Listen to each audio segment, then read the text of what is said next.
Welcome back, everyone. Today I got such a good one for you guys today. I feel really passionate about this video because I finally found a duo, and I'm going to be explaining how I found him and how you guys can find your own duo and what to look for. I'm also going to be talking about a large portion of the video at the beginning, is how to improve as a duo and what your strategies, attitude, and psychology is to be a good duo and to also have good comms and everything and play really close together.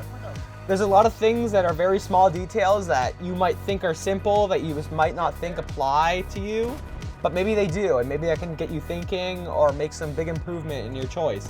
Because for me, a lot of the duo ideas and stuff that made me improve weren't really that I didn't know how to do them, it just was that I wasn't choosing to do them, and which was making a huge impact in my last duo placements and everything. And it's definitely just small things, just like people say, let's play together, let's fight right next to each other, but you literally have to. Watching World Cups and stuff, your duos are always right next to each other. They're very rarely separating in separate 1v1s. Because I notice in a lot of my games that when we get separated, let's say if somebody's 1v1ing over there, 1v1ing over there, kind of maybe like 5 boxes away or whatever, when somebody gets low and they call for their teammate to help them, it's already too late. And if your teammate was right next to you, they could have already saved you, and you could have already team shot them much faster. Also, another thing is going to be with this teamwork is that your comms are going to need to be better. They're just simple comms. They're not that like in depth or anything. You just have to tell your teammate where your location is because they can't be paying attention at all times, and you really want to know exactly where each other are. So let's say you do get in a bad situation. Where can you run to for them to box you up and then save you and give you meds or whatever they need? Because a lot of times, let's say a good duo will run, one person will run med kits, one person will run big pots, the other person might run a flowberry, and you don't always have whites. So let's say if you get low, you want to be right next to your teammates so you guys can box up. And also, when this happens, depending on how much, let's say you get beamed or cracked by a large margin, if you're right next to your duo, it's going to be so much easier to run from this fight or escape. Because as a duo, as one person runs, you can have the other person shooting, or let's say you guys both grapple, 2 targets are much harder to hit than just one, and it makes such a big difference when you're trying to win or escape a fight. So that's really the biggest simple tips about generally fighting, but what really should your attitude and mindset be? Because I notice a lot of people, even the best players I play with, let's say if they're 12, 18, whatever the age is, I definitely notice for everyone, it's this human nature for people to really get down when they don't do very well. But just in the last Community Cup where you could win 2 skins, my teammate really didn't want to play the game anymore. We were at 220, and we had 2 games left, and we didn't really think we could do very well, and he really wanted to get off the game.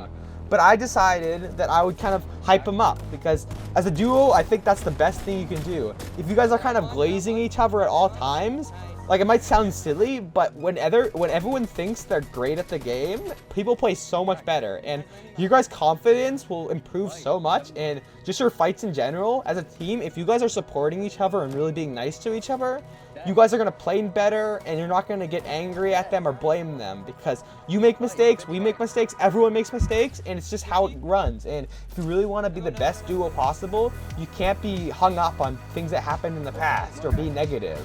Because once you start saying negative things to your duo, it's going to implant negativity into their brain. They're going to start feeling unconfident, starting to get nervous, missing shots, and a bunch of bad things are just going to happen. And I see it over and over again, and it even happens to me a ton.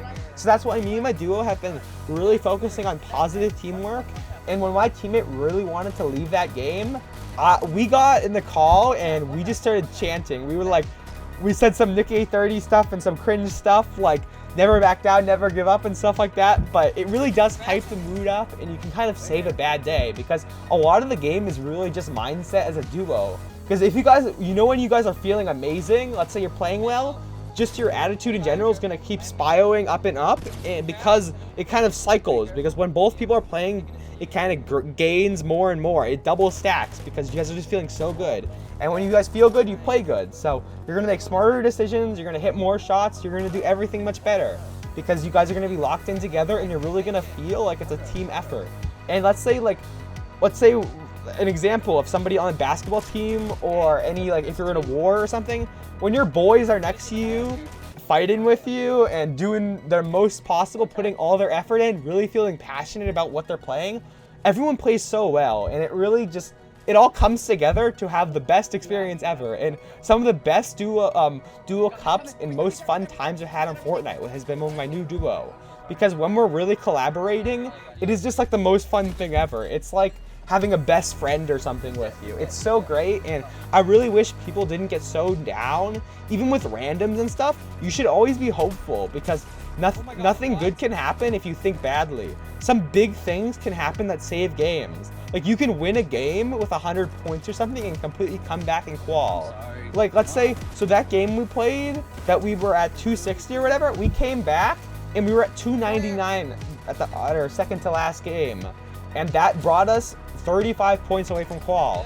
While we did queue in at 2 minutes, we didn't get our game, which was horrible and disappointing, but we still had such a fun time, and we definitely could have got the skin. We ended up in like 4,000th place something, which wasn't very good. But if you think of the community cup, 35 points separated it. If we got into that game, we were playing so well, we had such good mindset after kind of bringing it back. When you really, like, let's say you play some great hype song or something, you guys are vibing so hard that you just want to play more and more. And the better you play, you're gonna have more fun. So of course you want to be better, want to have more fun. There's literally nothing good from being negative or being sad or anything. You can't do anything when you're down in the dirt. You have to really pretend that, even in some cases, pretend that you're better than you are. And we're gonna get to now, with that note, we're gonna get to how I kind of found my teammate and what to kind of look for in a teammate. So my duo is completely like such a weirdo. I don't even know if he's a drug dealer or what he is. There's definitely some sus things going on at his house. I hear people like, grab my vape, or something like that, or my bro's bringing over a car, man. And it's just, my teammate's so wild, but that's really why you have to find kind of an outlier. Because let's say if you're not the best player, you want the best duo that will work best with you. So I'm a really good IGL and just good at angles and stuff and playing a little bit more safe. And my duo is a good fragger. So I kind of looked for, I said no IGLing skills or anything needed, and just needed to have average high kills in tournaments. And tracker is definitely a thing to save your time by looking at their tracker and everything. But depending on what you're looking for, you can really play well and kind of get a better teammate than you should be getting, because let's say they're an outlier. Let's say a lot of people are looking for people who are older and more mature and aren't so silly and goofy. So let's say you find a 12-year-old that's the best player in the game. Like, let's say you find Moneymaker on your team. It's a bigger chance to find a better player when nobody wants the person. Because let's say if they're a goofy goofball and they always fool around and stuff, if you're able to lock that person in, you could probably be one of the best duos, and you could really bring your whole gameplay back. Because let's say that negative one negative thing about them could be preventing them from doing well. And as a duo, if you can change that or literally make something positive about it, like let's say my duo hasn't ever played a tournament, but he has like a 3 KD in ranked and he's crazy at the game. There's a lot of teaching and stuff you can do. If he's already a good fighter, you can teach him a lot of things. You can really get in the good teamwork mindset if they're not the best fighter, and you guys can really fight together and play well, because even a bad player can fight as a team if they know what they're doing. That's really what I like to look in a teammate. Also, the teammate's mood should also be, you want a hype teammate that can get really into it. Like, you want somebody passionate that really wants it as bad as you do. Because I really want it, and my teammate's fired up. And that really feels great. No matter if we get down or not, we can always bring that heat back, because we just have such a fire in our stomachs to win this. That's really it, guys. So what I look for in a teammate, though, and where I look for a teammate, is I go on Discord. There's a bunch of LFG sites, whether it's Manu Scrims, Fortnite Discord. There's a bunch of other ones that I might be able to put on the screen, maybe. There's just a bunch of Discords for scrims and stuff.